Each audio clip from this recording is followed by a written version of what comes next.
So, Godzilla and horror. What first comes to mind when I put that phrase in your head, right? Do you think, maybe the first, Godzilla film from 1954, with the whole black and white dark ingredients and destruction? Are you thinking of Shin Godzilla with the absurd transformations that he went through and how there's a whole speculation behind him pretty much suffering from his transformations? He's a creature that, can't really take the pain but deals with it anyway. And of course, there's Godzilla minus one, which I still haven't seen it, but of course, I'm pretty aware that there's some kind of some weird deep things here and there.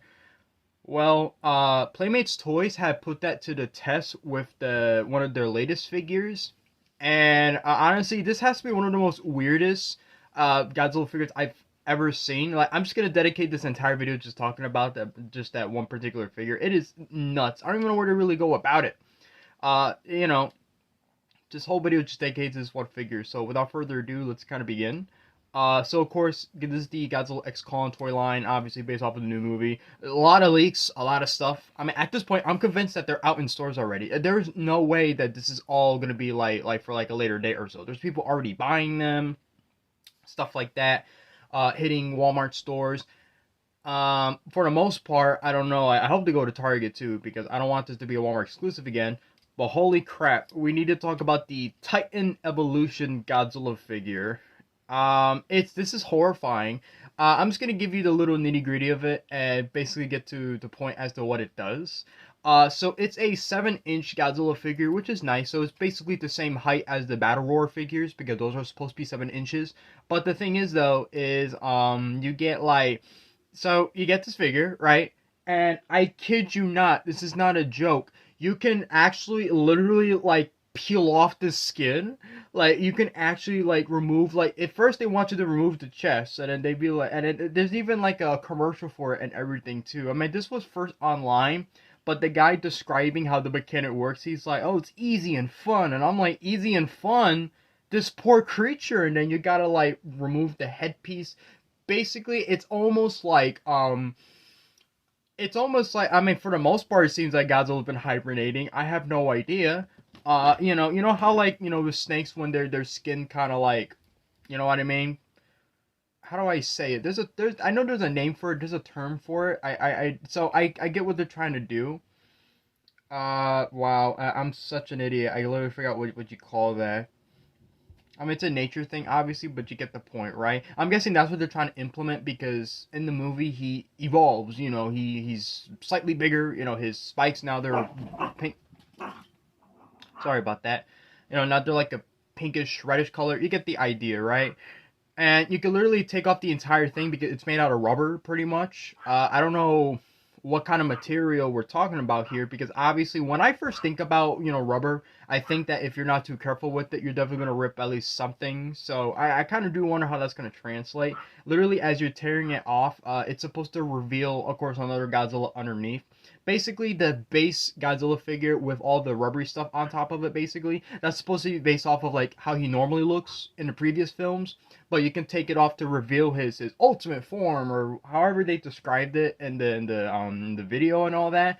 Or if you want, you could also put it back on him again if you want, which okay, sure. I mean, he looks kind of goofy looking, but it's okay.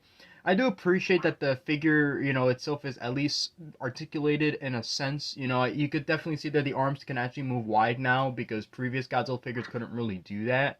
Well, specifically the Playmates, Monsterverse line and all that. But still, this is some body horror type thing. I mean, the reason why, honestly, I'm shocked by this is because I thought we stopped doing toys like these years and years ago. Although I will admit it makes sense for this particular toy line, especially with Godzilla. But I remember like other figures, like I'll put you into perspective right now. Okay, X-Men from 2000, right? Remember the Fox, X-Men movie? That was like a big, huge, smashing hit, right? So, of course, they gotta be toys based off of it. So, Toy Biz, I was gonna say Playmates, wow. Toy Biz, they made a toy of Mystique, one of the villains. And her action feature is literally that she could become Wolverine, like disguise herself. But if you look at the actual Wolverine, it's that weird rubbery stuff, and it looks uncanny pretty much. It just looks weird. It can't help but question, like, wouldn't kids be kind of like weirded out by that weird look on Wolverine's face? It's like, why? You know what I mean? And there's definitely plenty of other toys too that's done it. They also did it with Spider-Man, where you could put either his suit or like his regular like clothes, Peter Parker or whatever, So obviously the head, I think you could remove it, but the clothing itself, his normal clothes, like his sweater, his pants, it's all rubbery, it's all that weird material stuff they had to kind of put on. I don't really know how to really describe it. Basically, think of it like cloth. You know what I mean? You know how cloth, it's like one kind of entity kind of thing. You gotta like put it on the figure, and then obviously you gotta be careful not to stretch it out, otherwise you ruin the fabric of the cloth, whatever. Think of it like that, but all rubbery. You know what I mean? It's like, wow. Definitely make sure that no one tries to cut it with some scissors, because that's the other thing too. I mean that's another reason why I feel like that toys like that, they're like non-existent. So I'm very surprised that Playmates is bringing that back, especially with this toy line. Can you imagine they did that with Kong? Oh no, I hope they don't do that. Skinning poor Kong alive. I doubt it. What are they gonna do next? Put fur on him, like realistic fur or something? Actually, let me not give him any ideas, but you get the point. It's just downright hilarious. And so, judging by that it's a 7-inch figure, it's probably going to be around maybe the $15 or $20 mark. Hard to really say for sure, because I mean, the Battle Roar figures, they were like $15 from what I could remember. But just so I kind of put that to perspective, because it's the most funniest thing ever. I cannot get that off of my mind that they thought that this was a good idea. You look at the actual figure itself too, with the rubbery stuff on, before you took it off and all that. I mean, he looks terrifying for sure. I mean, his hands too, they're like exaggerated. I mean, it's funny. Don't get me wrong, it's really funny, but still, it's like, whew, it's really uncomfortable to say the least. You know what I mean? I mean, at least it doesn't look too bad. I don't know how to feel about it. Obviously, what am I supposed to do? I guess you got two ways of putting him on your shelf, I guess. Imagine posing him, but just halfway. So, like, you didn't even take off the legs either. You just kind of leave it on. That's horrifying. I mean, I will appreciate that when the tail piece, right? So, I guess they don't want the tail from the inside to get kind of stuck in the rubbery part. So they actually did put like some kind of rope thingy, so where at least when you take off the rubber, you can actually still attach the tail without it having any sort of issue. So I think that was unique. That it's definitely a toy that's been well thought out. So you gotta give it that. I'm just saying it's so funny, honestly. Like it's such a joke. You know what I mean? Why would you really want this, especially since this isn't really how he evolves for the most part? It just looks like that. Judging by the trailer, he was probably hibernating, but that's about it.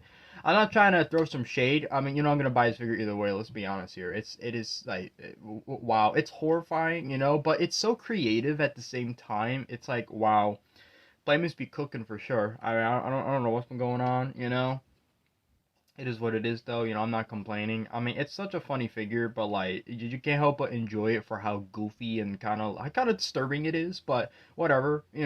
Listen, we've definitely seen some crazier stuff with toys. Don't get me wrong. I can't wait to when my channel blows up, more further, and I can finally do more bigger stuff, like talk about all the other weird toys that existed throughout history. That'd be pretty funny. This one would definitely kind of go on that list though, but it'll probably be like a low tier because he's a giant kaiju. He's a monster. Okay, I get it. It makes sense for him, but like for everyone else, though, wow, we've definitely have evolved. So for the most part, it seems like he's gonna be the only figure that gets this treatment. I hope so. I can't really imagine everyone else, but whatever. So that's about it, folks. I don't know. I do apologize that this is kind of a shorter video than usual, but remember, this whole week I'm gonna be covering like Godzilla and Kong toys. That's pretty much my plan. I know Wednesdays I always do a toy review and stuff like that. You'll still get them for sure. I just had to sort of postpone them just for now. And in case you're wondering, this is what I've been holding the whole time because I draw and all that. So until then, thank you guys for joining in and watching. I'll definitely cover some more stuff for sure. And yeah, that's about it. See ya.